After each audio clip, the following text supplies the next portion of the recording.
Hello, welcome back to Historics. നമ്മുടെ set എക്സാമിൻ്റെ PYQ ഡിസ്കഷൻ്റെ 11ാമത്തെ പാർട്ടാണിത്. നേരത്തെ നമ്മൾ 10 പാർട്ടുകൾ ചെയ്തിട്ടുണ്ട്. നിങ്ങൾ ഇതുവരെ അത് കണ്ടിട്ടില്ല എങ്കിൽ പ്ലേലിസ്റ്റിൽ പോയി കഴിഞ്ഞാൽ അത് കാണാനായിട്ട് പറ്റും. ഓൾസോ നിങ്ങളുടെ ഫ്രണ്ട്സിനും അതുപോലെയുള്ള ആസ്പിരൻസിനൊക്കെ ഷെയർ ചെയ്ത് കൊടുക്കുക. ഇതുവരെ ചാനൽ സബ്സ്ക്രൈബ് ചെയ്തില്ലെങ്കിൽ സബ്സ്ക്രൈബ് ചെയ്യുക. നിങ്ങളുടെ അഭിപ്രായങ്ങളൊക്കെ കമൻറ്റ് ചെയ്യുക. Thank you. എന്തായാലും നമ്മുടെ ആദ്യത്തെ ക്വസ്റ്റ്യനിലേക്ക് പോവാം. ചോദ്യതാണ്, the dairy development project started in 1970 is called. അതായത് 1970 തുടങ്ങിയിട്ടുള്ള ഡയറി ഡെവലപ്മെന്റ് പ്രോജക്റ്റിന്റെ പേരെന്ത്? ഓപ്പറേഷൻ ബ്ലൂ സ്റ്റാർ ആണോ, ഓപ്പറേഷൻ വൈറ്റ് സ്റ്റാർ ആണോ, ഓപ്പറേഷൻ ഗ്രീൻ ആണോ, ഓപ്പറേഷൻ ഫ്ലഡ് ആണോ? ഇവിടുത്തെ കറക്റ്റ് ആൻസർ എന്ന് പറയുന്നത് ദാറ്റ് ഈസ് ഓപ്പറേഷൻ ഫ്ലഡ് എന്നതാണ്. D is the correct answer. 1970 dairy development, it means നമ്മുടെ പാൽ ഉൽപ്പന്നങ്ങളിലുള്ള ഡെവലപ്മെന്റ് ആണ് ഡയറി ഡെവലപ്മെന്റ് എന്ന് പറയാം. അതിനെ അറിയപ്പെടുന്നത് ഓപ്പറേഷൻ ഫ്ലഡ് എന്നുള്ളതാണ്. നമ്മളതിനെ വൈറ്റ് റവല്യൂഷൻ എന്നും അറിയപ്പെടാറുണ്ട്. ആൻഡ് നമ്മുടെ കാർഷിക മേഖലയിലുള്ള ഡെവലപ്മെന്റ് നമ്മൾ ഗ്രീൻ റവല്യൂഷൻ എന്ന് പറയും. അതുപോലെ ഫിഷിന്റെ അല്ലെങ്കിൽ മീൻ റിസോഴ്സ് വർദ്ധിപ്പിക്കാൻ വേണ്ടിയിട്ടുള്ള പ്രോജക്റ്റിനെ നമ്മൾ എന്താണ് പറയുക, ബ്ലൂ റവല്യൂഷൻ എന്നൊക്കെ പറയും. അറിയുമെന്ന് വിചാരിക്കുന്നു. എന്തായാലും 1970-കളിലാണ് ഈ ഒരു ഡയറി ഡെവലപ്മെന്റ് പ്രൊജക്ട് തുടങ്ങുന്നത്, അല്ലെങ്കിൽ ഓപ്പറേഷൻ ഫ്ലഡ് എന്നറിയപ്പെടുന്ന ആ ഒരു പ്രൊജക്ട് തുടങ്ങുന്നത്. ആൻഡ് അതിൻ്റെ ലീഡിംഗ് മെമ്പർ ആയിരുന്നു ആര്?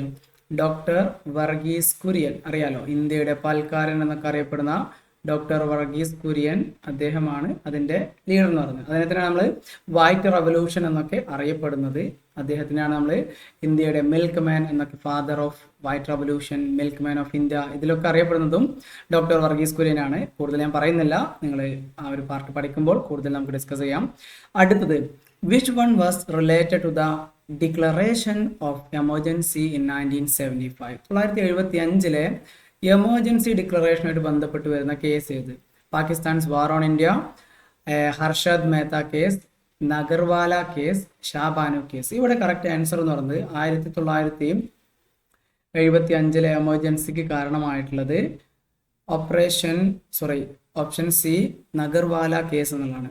ആൻഡ് ഈ കേസിന്റെ പ്രത്യേകത എന്ന് വെച്ചാൽ ഇതൊരു ഫൈനാൻഷ്യൽ ഫ്രോഡാണ്. 60 ലക്ഷം രൂപ തട്ടിയെടുത്തു എന്നുള്ളതാണ് അതിനകത്ത് വരുന്നത്.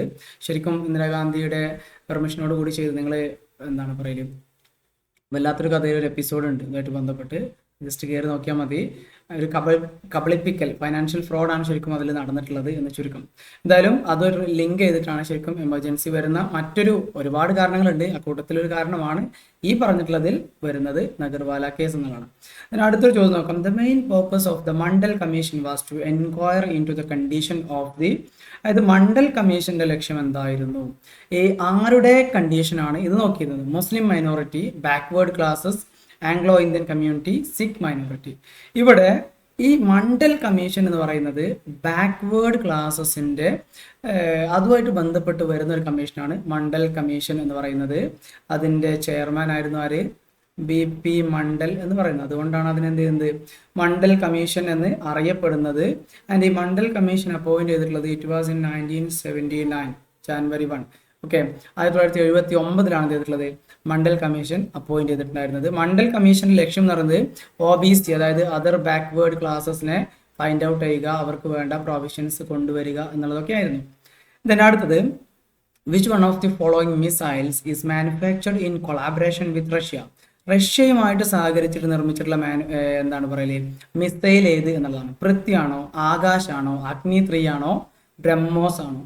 ഇവിടുത്തെ കറക്റ്റ് ആൻസർ എന്ന് പറയുന്നത് ഓപ്ഷൻ ഡി, ബ്രഹ്മോസ് എന്നുള്ളതാണ്. ബ്രഹ്മോസ് മിസൈല് നമ്മൾ റഷ്യയുമായിട്ട് സഹകരിച്ച് നിർമ്മിച്ചെടുത്തുള്ളതാണ്. ഇങ്ങനെ ആലോചിക്കാം, റഷ്യ, ബ്രഹ്മോസ്, ആ ഒരു 6 സൗണ്ട് വെച്ചിട്ട് പിടിച്ചാൽ മതി. ബ്രഹ്മോസ് റഷ്യയുമായിട്ട് സഹകരിച്ചിട്ടാണ്. അതിന് ബാക്കി അഗ്നി, പൃഥ്വി, ആകാശ് ഇതൊക്കെ ഇൻഡിജിനസ് ആയിട്ട് ഡെവലപ്പ് ചെയ്തിട്ടുള്ള മിസൈലുകളും ആണ്. ഇനി ലാസ്റ്റ് ഈ ഒരു സ്ലൈഡിലെ അവസാനത്തെ ചോദ്യം നോക്കാം. Point out one which is not related to globalisation. ഗ്ലോബലൈസേഷനുമായിട്ട് ബന്ധപ്പെടാത്തത് ഏത്? ഈസി ആയിട്ടുള്ള ചോദ്യമാണ്. Global village, small scale industries, spread of terrorism, mobility of people. ഇവിടെ നമുക്ക് എല്ലാവർക്കും അറിയാം, ഗ്ലോബലൈസേഷൻ എന്ന് വെച്ചാൽ ലോകത്തിന് മുഴുവൻ ഒരു അംബ്രല്ലയുടെ താഴെ കൊണ്ടുവരിക, അല്ലെങ്കിൽ ഒറ്റ കുടക്കീഴിൽ കൊണ്ടുവരിക എന്നുള്ളതാണ്. അതിൽ സ്വാഭാവികമായിട്ടും ലാർജ് സ്കെയിൽ ഇൻഡസ്ട്രീസിനാണ് കൂടുതൽ സാധ്യത എന്ന് പറയുന്നത്. അതുപോലെ ഗ്ലോബൽ വില്ലേജ്, അതായത് ലോകം മുഴുവൻ ഒരു ചെറിയ ഒരു വില്ലേജ് ആയിട്ട് മാറുക എന്നുള്ളത്. ആൻഡ് ടെററിസം അതിൻ്റെ ഭാഗമായിട്ട് ഇത് കുറച്ചുകൂടി ലിബറൽ പോളിസി വരുമ്പോൾ അത് സ്പ്രെഡ് ചെയ്യാനുള്ള സാധ്യത കൂടുതലാണ്. ദെൻ മൊബിലിറ്റി ഓഫ് പീപ്പിൾ, ഒരു സ്ഥലത്ത് മറ്റൊരു സ്ഥലത്തേക്ക് ആളുകൾക്ക് മൂവ് ചെയ്യാനുള്ള സാധ്യതയും കൂടുതലാണ്. ആൻഡ് ഇവിടെ ഡെവലപ്പ് ആവാതിരിക്കുന്ന ഒരു ഏരിയ സ്വാഭാവികമായിട്ടും സ്മോൾ സ്കെയിൽ ഇൻഡസ്ട്രീസ് ആയിരിക്കും. അതുകൊണ്ട് തന്നെ ഗ്ലോബലൈസേഷനുമായിട്ട് ബന്ധപ്പെടാതെ വരുന്നത് that is small scale industries. അടുത്ത ചോദ്യം നോക്കാം. Of the following which one is the immediate പ്രീകേഴ്സർ of മാൻ, അതായത് മനുഷ്യൻ്റെ നേരെ മുൻപിലുള്ള അല്ലെങ്കിൽ പൂർവികൻ എന്നറിയപ്പെടുന്നത് ആര് എന്നുള്ളതാണ്. ഹോമോ സാപ്പിയൻസ് ആണോ, നമ്മൾ ഇന്നത്തെ മനുഷ്യനെ പറ്റിയിട്ടോ, ഹോമോ സാപ്പിയൻസ് ആണോ, ഹോമോ ഇറക്ടസ് ആണോ, ഹോമോ സിബിലിസ് ആണോ, നിയാണ്ടർതാൽ ആണോ? ഇവിടുത്തെ കറക്റ്റ് ആൻസർ എന്ന് പറയുന്നത് നമ്മളിപ്പോഴത്തെ മോഡേൺ മെൻ എന്ന് പറയുന്നത് ശരിക്കും ഹോമോ സാപ്പിയൻസ് അതായത് എന്താണ് പറയുക, വൈസസ്റ്റ് ഓഫ് ദി വൈസ് എന്നുള്ളതാണ്. ആ ഒരു ഡയമെൻഷൻ നോക്കുമ്പോൾ ഇവിടെ ഹോമോ സാപ്പിയൻസ് ആണ് എന്ത് ചെയ്യുക, മോഡേൺ മെൻ്റെ ഇമ്മീഡിയറ്റ് പ്രിക്കേഴ്സർ എന്ന് പറയുന്നത്. നമ്മുടെ ഒരു ഇപ്പോഴത്തെ എന്താണ് സാപ്പിയൻസ്, ഒരു സാപ്പിയൻസ് കൂടി നമ്മൾ കൂട്ടിക്കൊടുത്തിട്ടുണ്ട്. ഹോമോ സാപ്പിയൻസ് എന്ന് വെച്ച് കഴിഞ്ഞാൽ എന്താണ് പറയല്, വൈസസ്റ്റ് മാൻ എന്നുള്ളതാണ്, അല്ലെങ്കിൽ തിങ്കിങ് മാൻ എന്നുള്ളതാണ് സാപ്പിയൻസ് എന്നുള്ള അർത്ഥം. then ഹോമോ ഇറക്ടസ് എന്ന് വെച്ചാൽ നേരെ നിന്ന അപ്രൈറ്റ് മാൻ എന്നുള്ളതാണ്. then ഹോമോ സിബിലിസ് എന്ന് പറയുന്ന കാറ്റഗറി ഇല്ല, ഹോമോ ഹാബിലിസ് ആണുള്ളത്, അത് ടൂൾ മേക്കർ എന്നുള്ളതാണ്. നിയാണ്ടർതാൽ എന്ന് വെച്ചാൽ നിയാണ്ടർ വാലിയിൽ കണ്ടെത്തിയിട്ടുള്ളതാണ് നിയാണ്ടർതാൽ എന്ന് പറയുന്നത്. then അടുത്തൊരു ചോദ്യം നോക്കാം. The 3 age system in archaeology was the work of, the 3 age system എന്ന് പറയുന്ന വർക്ക് ആർക്കിയോളജിയായിട്ട് ബന്ധപ്പെട്ട് എഴുതിയത് ആര്? പീറ്റ് റിവേഴ്സ് ആണോ, ഫ്ലിൻഡേഴ്സ് പെട്രി ആണോ, സർ ജോൺ മാർഷൽ ആണോ, ജെർജേഴ്സൺ തോംസൺ ആണോ? ഇവിടെ കറക്റ്റ് ആൻസർ എന്ന് പറയുന്നത് that is option D, Jurgensen Thomsen, അതായത് CJ തോംസൺ എന്നാണ് നമ്മൾ പറയാം, CJ Thomsen. Okay, so CJ Thomsen ആണ് ദ 3 age സിസ്റ്റം എന്ന് പറയുന്ന പുസ്തകം എഴുതിയിട്ടുള്ളത്. ആർക്കിയോളജിയായിട്ട് ബന്ധപ്പെട്ട് അദ്ദേഹം എഴുതിയിട്ടുള്ള ഒരു വർക്കാണ് 3 age സിസ്റ്റം എന്ന് പറയുന്നത്. അടുത്ത ചോദ്യം നോക്കാം. പിൽറ്റ്ഡൗൺ in England is known for an archaeological discovery, forgery, destruction, myth. അതായത് പിൽറ്റ്ഡൗൺ എന്ന് പറയുന്ന ഇംഗ്ലണ്ടിലെ ഒരു സ്ഥലമുണ്ട്. അവിടെ ആ സ്ഥലം ആർക്കിയോളജി ആയിട്ട് ബന്ധപ്പെട്ട് ഏത് രീതിയിലാണ് ഫേമസ് ആവുന്നത്? ആർക്കിയോളജിക്കൽ കണ്ടെത്തലാണോ, ഫോർജറി എന്ന് വെച്ച് കഴിഞ്ഞാൽ എന്താണ് പറയല്, കബളിപ്പിക്കൽ അല്ലെങ്കിൽ ഒരു മാനിപ്പുലേറ്റ് ചെയ്ത് നിർമ്മിച്ചെടുക്കുക, അല്ലെങ്കിൽ നമ്മളെന്താ പറയല് പറ്റിപ്പിക്കൽ. ദെൻ അടുത്തത് ഡിസ്ട്രക്ഷൻ ആൻഡ് മിത്ത്. ഇവിടെ കറക്റ്റ് ആൻസർ എന്ന് പറഞ്ഞാൽ ആക്ച്വലി ഓപ്ഷൻ ബി ആണ്, ഫോർജറി ആയിട്ട് ബന്ധപ്പെട്ടാണ് വരുന്നത്. അതായത് ഇവർ ശരിക്കും ചെയ്തെന്താണെന്ന് വെച്ചാൽ ഒരു മനുഷ്യൻ്റെയും ഒരു മനുഷ്യൻ്റെ തലയോട്ടിയും ഒറാങ്കുട്ടൻ്റെ ഒരു ജോബോണും വെച്ചിട്ട് അവിടുന്ന് ഒരു എന്താണ് പഴയകാല മനുഷ്യൻ്റെ റിമൈൻസ് കിട്ടിയിട്ടുണ്ട് എന്നൊക്കെ പറഞ്ഞ് ആൾക്കാരെ അല്ലെങ്കിൽ സയൻറ്റിഫിക് കമ്മ്യൂണിറ്റീനെ കബളിപ്പിച്ചു എന്നുള്ളതാണ് പറയുന്നത്. എന്തായാലും പിൽറ്റ്ഡൗൺ അങ്ങനെ ഫേമസ് ആണ് എന്ന് ചുരുക്കം. ഇതൊക്കെ നമ്മൾ അറിഞ്ഞു വെക്കട്ടെ, കാരണം ചില രസകരമായിട്ടുള്ള ഫാക്റ്റുകളാണ് ഇതൊക്കെ. അടുത്തത് അഗ്രികൾച്ചർ അപ്പിയേർഡ് ഇൻ ദ, ഏത് കാലത്തിലാണ് അഗ്രികൾച്ചർ വന്നിട്ടുള്ളത്? പിന്നെ പ്രത്യേകിച്ച് ആലോചിക്കേണ്ട ആവശ്യമൊന്നുമില്ല. അഗ്രികൾച്ചർ വന്നിട്ടുള്ളത് it is in the Palaeolithic ആണോ, മെസോളിത്തിക് ആണോ, നിയോളിത്തിക് ആണോ, മെഗാലിത്തിക് ആണോ? ഓപ്ഷൻ സി നിയോളിത്തിക് റവല്യൂഷൻ അല്ലെങ്കിൽ നിയോളിത്തിക് കാലഘട്ടത്തിൽ ഒരുപാട് ചേഞ്ചസ് വന്നിട്ടുണ്ട്. അതിലൊന്നാണ് അഗ്രികൾച്ചർ. അതുപോലെ പോട്രി, സെറ്റിൽഡ് ലൈഫ്, ഇങ്ങനെ ഒരുപാട് ചേഞ്ചസ് ഉള്ള ഒരു കാലഘട്ടമാണ് നിയോളിത്തിക് പീരീഡ് എന്ന് പറയുന്നത്. അടുത്ത ചോദ്യം നോക്കാം. Harappan culture is said to be chalcolithic, neolithic, megalithic, paleolithic. Paleolithic അല്ല, നിയോളിത്തിക് അല്ല, മെഗാലിത്തിക്കും അല്ല, പിന്നെ ഏതാണ്? ചാൽക്കോലിത്തിക് എന്നുള്ളതാണ്. അല്ലെങ്കിൽ ചിലപ്പോൾ എന്ത് കാണും?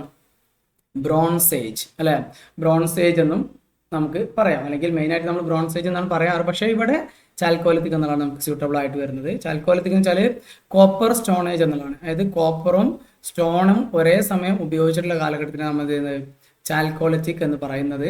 സോ ഹരപ്പൻ സിവിലൈസേഷൻ ഏതാണ്ട് ആ ഒരു ടൈം പീരീഡിലേക്കാണ് വരുന്നത്. പിന്നെ അവരെന്ത് ചെയ്തു?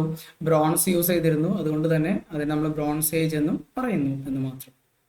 ദെൻ അടുത്ത ചോദ്യമാണ്, the Greeks were close to the civilisation of. ഗ്രീക്കുകാർ ഈ കൂട്ടത്തിൽ ഏത് സിവിലൈസേഷനായിട്ടാണ് കണക്ട് ചെയ്യുന്നത് എന്നുള്ളത്? മായൻസ് ആണോ, ഇങ്കാസ് ആണോ, മോശയാണോ, ക്രെറ്റൻസ് ആണോ? ഇവിടെ കറക്റ്റ് ആൻസർ എന്ന് പറയുന്നത് ഓപ്ഷൻ ഡി, ക്രെറ്റൻസ് എന്നുള്ളതാണ്. കാരണം മായൻ, ഇങ്ക, മോശെ ഇതൊക്കെ അമേരിക്കയിലായിരുന്നു, അല്ലെങ്കിൽ ലാറ്റിൻ അമേരിക്കയിലെ സിവിലൈസേഷൻസ് ആയിരുന്നു എന്നുള്ളതാണ്.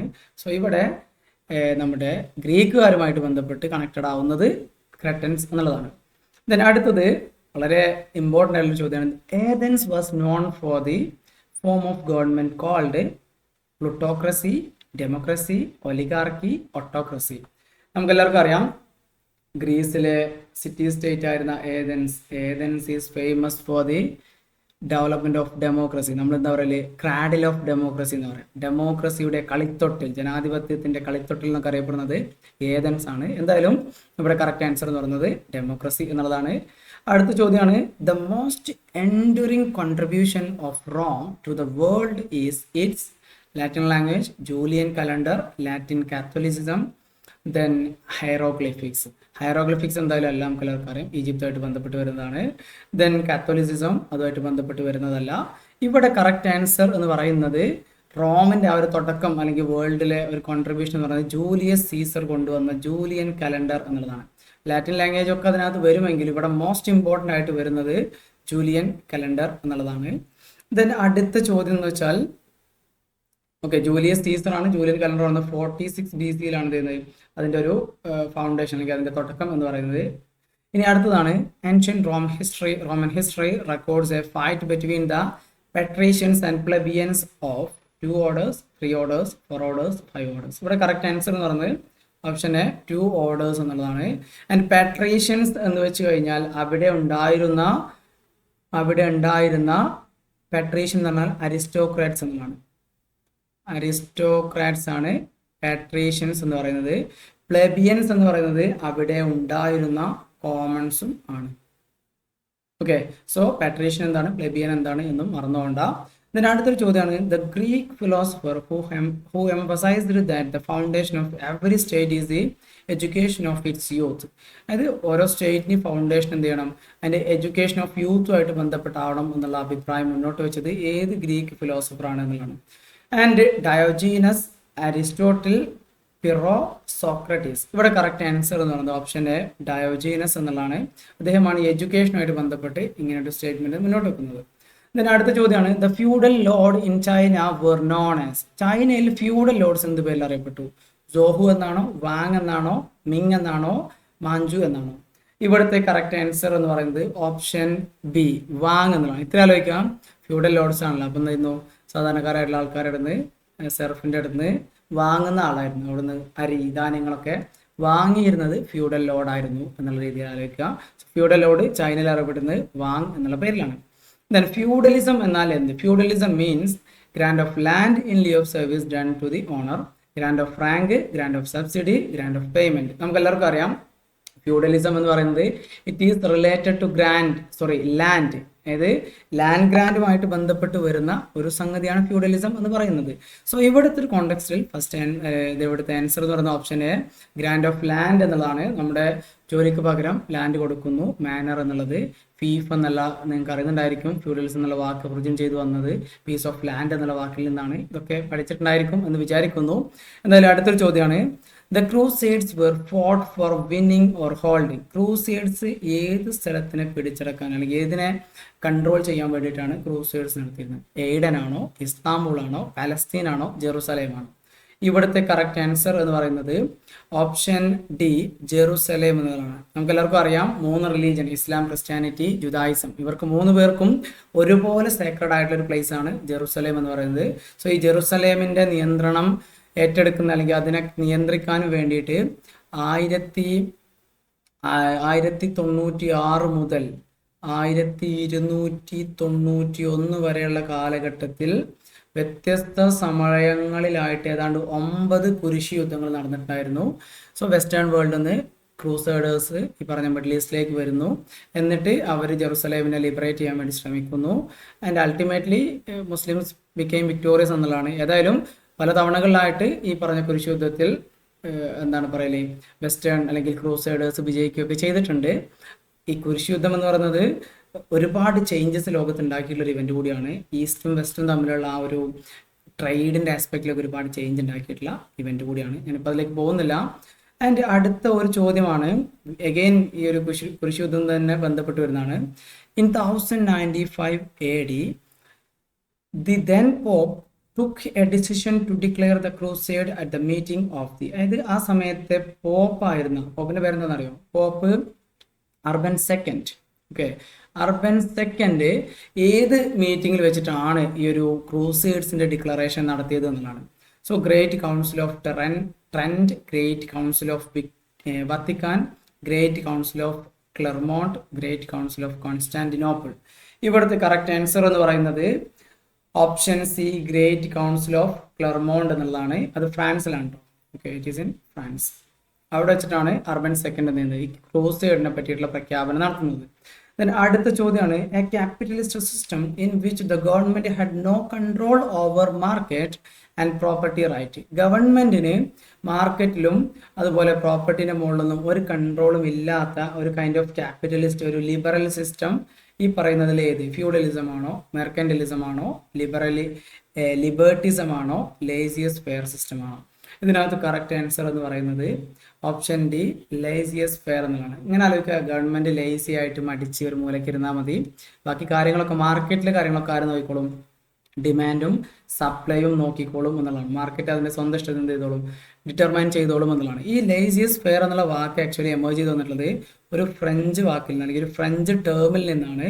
എന്ന് വെച്ചാൽ അതിൻ്റെ ഒരു മീനിങ് എന്ന് പറയുന്നത് ലെറ്റ് ഡു അല്ലെങ്കിൽ ലെറ്റ് ഇറ്റ് ബി, അത് അതുപോലെ നിന്നോട്ടെ, നമ്മൾ അതിൽ ഇത് ഗവൺമെന്റ് അതിൽ ഇടപെടേണ്ട എന്ന അർത്ഥം വരുന്ന ഒരു ഫ്രഞ്ച് ടേം എന്നാണ്. ആ ടേം എനിക്ക് പറയാൻ കഴിയുന്നില്ല, ഓക്കെ, ഓർമ്മയില്ല.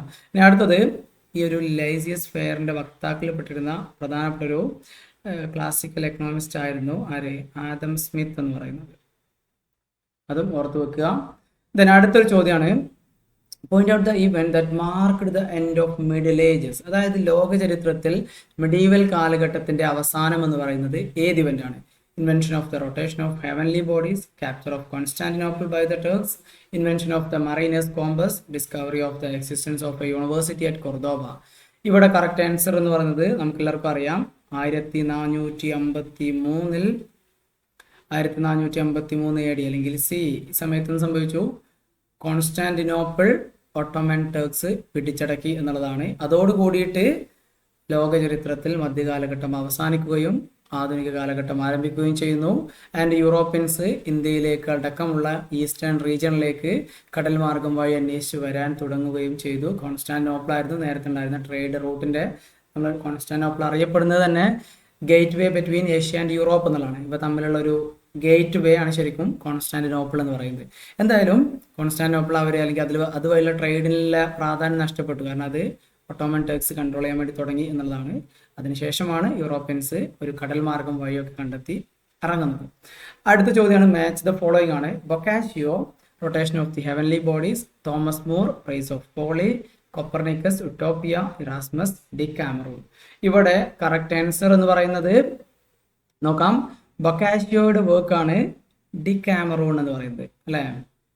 ദെൻ ഇറാസ്മസിൻ്റെതാണ് ഇൻ പ്രൈസ് ഓഫ് പോളി എന്നുള്ളത്, തോമസ് മൂറിൻ്റെതാണ് ഉട്ടോപ്യ എന്ന് പറയുന്നത്, കോപ്പർനിക്കസിൻ്റെതാണ് rotation of the heavenly bodies എന്ന് പറയുന്നത്. ഇങ്ങനെയാണെങ്കിൽ ഇവിടെ കറക്റ്റ് ആൻസർ എന്ന് പറയുന്നത് ഓപ്ഷൻ ഡി എന്നുള്ളതാണ്. ദെൻ അടുത്തത് how were the Calvinists in France called. ഫ്രാൻസിൽ കാൽവിനിസ്റ്റുകൾ ഏത് പേരിലാണ് അറിയപ്പെട്ടിരുന്നത്? Puritans, Presbyterians, Huguenots, Lutherans. ഇവിടെ കറക്റ്റ് ആൻസർ എന്ന് പറയുന്നത് ഫ്രാൻസിൽ കാൽവിനിസ്റ്റുകൾ അറിയപ്പെട്ടിരുന്നത് ഹ്യൂഗ്നോട്ട്സ് എന്നുള്ള പേരിലായിരുന്നു എന്നുള്ളതാണ്. Then who was the author of Leviathan. Leviathan എന്ന് പറയുന്ന പുസ്തകത്തിന്റെ ഓതർ ആര്? ജോൺ ലോക്ക് ആണോ, റൂസോ ആണോ, വോൾട്ടയർ ആണോ, തോമസ് ഹോബ്സ് ആണോ? കറക്റ്റ് ആൻസർ എന്ന് പറയുന്നത് ഓപ്ഷൻ ഡി തോമസ് ഹോബ്സ്. അദ്ദേഹമാണ് ലെവിയാദൻ എന്ന് പറയുന്ന വർക്ക് എഴുതിയിട്ടുള്ളത്. ശരിക്കും ലെവിയാദൻ എന്ന വാക്കിന്റെ അർത്ഥം ബൈബിളിലുള്ള അല്ലെങ്കിൽ ബൈബിൾ പരാമർശിക്കുന്ന ഒരു ഭീകര കടൽ ജീവിയാണ് ശരിക്കും ലെവിയാദൻ എന്ന് പറയുന്നത്. അത് നോക്കട്ടെ, അടുത്ത ചോദ്യം നോക്കാം. If you don't have bread and butter, eat cake and water, whose words are these? നിങ്ങൾക്ക് ബ്രെഡും ബട്ടറും ഇല്ലെങ്കിൽ കേക്ക് തിന്നൂടെ എന്ന് ചോദിച്ചത് അല്ലെങ്കിൽ കേക്ക് തിന്നോളൂ എന്ന് പറഞ്ഞത് ആര്? Tsarina Alexandra, queen Elizabeth, Marie Antoinette, queen Anne. ഇവിടെ കറക്റ്റ് ആൻസർ എന്ന് പറയുന്നത് ഓപ്ഷൻ സി മേരി അന്റോണിയറ്റ് എന്നുള്ളതാണ്. മേരി അന്റോണിയറ്റ് എന്ന് വെച്ചാൽ ഫ്രാൻസിലെ ബർബൺ ഡൈനസ്റ്റിയിലെ റൂളർ ആയിരുന്നു, ക്യൂൻ ആയിരുന്നു മേരി അന്റോണിയറ്റ് എന്ന് പറയുന്നത്. ദെൻ മേരി അന്റോണിയറ്റ് പറഞ്ഞതാണ് ആൾക്കാർ എന്താണ് പറയല്, ഞങ്ങൾക്ക് കഴിക്കാനൊന്നുമില്ല എന്ന് പറഞ്ഞ് സമരം നടത്തിയപ്പോൾ അല്ലെങ്കിൽ ബ്രെഡും ബട്ടറും ഒന്നും ഇല്ല എന്ന് പറഞ്ഞപ്പോൾ എന്നാൽ നിങ്ങൾക്ക് കേക്ക് കഴിച്ചൂടെ എന്ന് പറഞ്ഞത്. ഏതായാലും ഈ ഒരു ലെറ്റ് ദം ഈറ്റ് കേക്ക് എന്നുള്ള ഒരു ഫ്രേസ് തന്നെ it is related with Marie Antoinette എന്നുള്ളതാണ്. ദെൻ അടുത്ത ചോദ്യമാണ് the EMS telegram. Okay, EMS telegram send by Bismarck created a flutter in Austria, France, Italy, Russia. Actually ഈ ഒരു EMS ടെലഗ്രാം എന്ന് പറയുന്നത് ബിസ്മാർക്ക് അയച്ചതാണ്. ആൻഡ് ഇതിനകത്ത് കുറച്ച് മാനിപ്പുലേഷൻ നടത്തിയിട്ട് അല്ലെങ്കിൽ കുറച്ച് ചേഞ്ചസ് നടത്തിയിട്ടാണ് ആരയച്ചത്, ബിസ്മാർക്ക് അയച്ചത്. ആൻഡ് ബിസ്മാർക്ക് ശരിക്കും ഈ ഒരു എന്താണ് പറയല്, ഈ ഒരു ടെലഗ്രാമിലൂടെ ഫ്രാൻസിനെയും പ്രഷ്യയെയും തമ്മിൽ അടുപ്പിക്കുകയാണ് ചെയ്തിട്ടുള്ളത്. അങ്ങനെ തമ്മിൽ അടുക്കുന്നതോട് കൂടിയിട്ട് എന്ത് ചെയ്യുന്നു, പിന്നീട് ജർമ്മനിയുടെ ഏകീകരണം സാധ്യമായി എന്നുള്ളതാണ്. എന്തായാലും ഈ ഒരു ഇവന്റ് നടക്കുന്നത് ഇറ്റ് വാസ് ഇൻ 1870, 1870 ഏതായാലും ബിസ്മാർക്ക് എന്ത് ചെയ്യുന്നുണ്ട്, ഇവിടെ ത്രെട്ട് ആക്കിയതാണെങ്കിൽ ഫ്ലട്ടർ അവിടെ സംഭവിച്ചത് ശരിക്കും ഫ്രാൻസിനായിരുന്നു എന്ന് ചുരുക്കം. അടുത്തതാണ് name the policy enunciated by Woodrow Wilson. Woodrow Wilson കൊണ്ടുവന്ന പോളിസി ഏത്? ന്യൂ ഫ്രീഡം ആണോ, ന്യൂ ഫ്രണ്ടിയർ ആണോ, ഡോളർ ഡിപ്ലോമസി ആണോ, നോൺ ഇന്റർവെൻഷൻ ആണോ?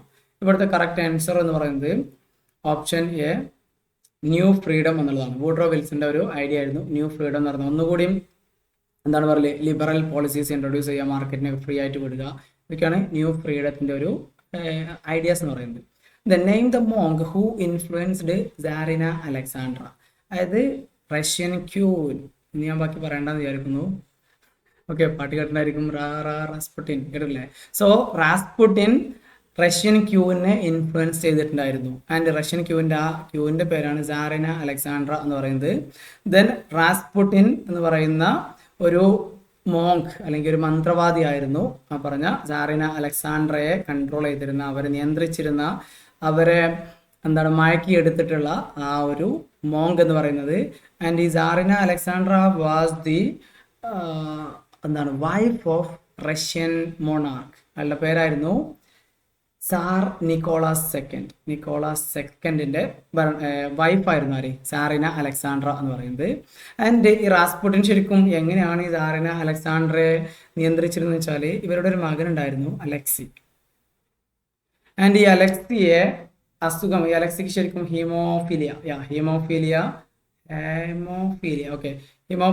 എന്ന് പറയുന്ന അസുഖം ഉണ്ടായിരുന്നു. ആൻഡ് അത് മാറ്റിത്തരാന്ന് പറഞ്ഞിട്ട് അവളുടെ കൂടി അവസാനം അവളെ തന്നെ നിയന്ത്രിക്കുന്ന ഒരു ശക്തിയായിട്ട് റാസ്പുട്ടിൻ മാറി എന്നുള്ളതാണ്. അടുത്ത ചോദ്യമാണ്, the major cause of the first world war was. First world വാറിന്റെ പ്രധാന കാരണം എന്ത്? Algerian crisis, secret diplomacy, Izvolsky Aehrenthal conflict, Moroccan crisis.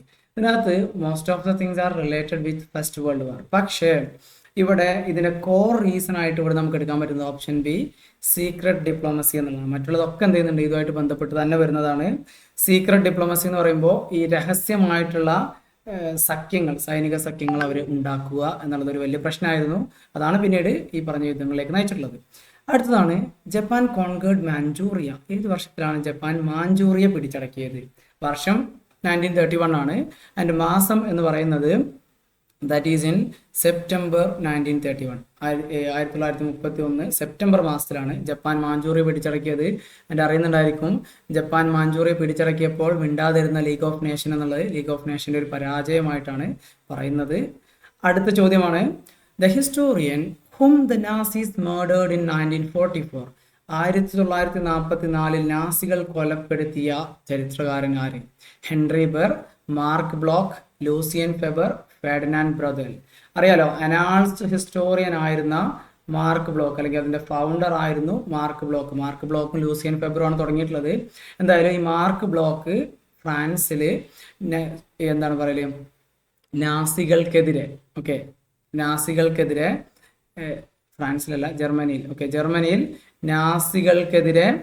ജർമ്മനിയിലെ നാസികൾക്കെതിരെ സമരം നടത്തിയതിന്റെ ഭാഗമായിട്ട് അവസാനം നാസി പോലീസ് ആയിരുന്ന Gestapo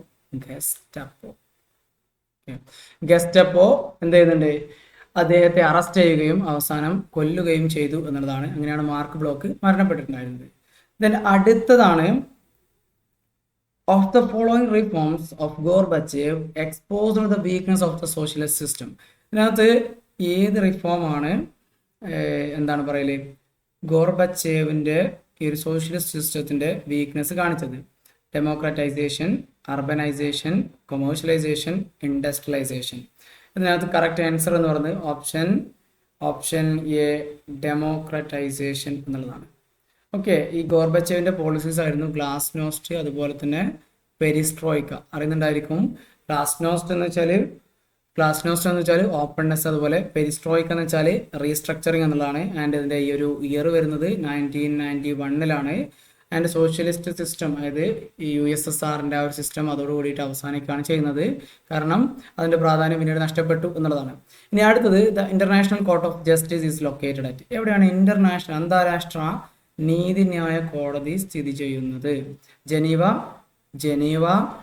Genoa, Hague, New York. Correct answer എന്ന് പറയുന്നത് ഓപ്ഷൻ സി, ഹേഗ് എന്നുള്ളതാണ്. ഹേഗിലാണ് അന്താരാഷ്ട്ര നീതിന്യായ കോടതി ലൊക്കേറ്റ് ചെയ്തിട്ടുള്ളത്.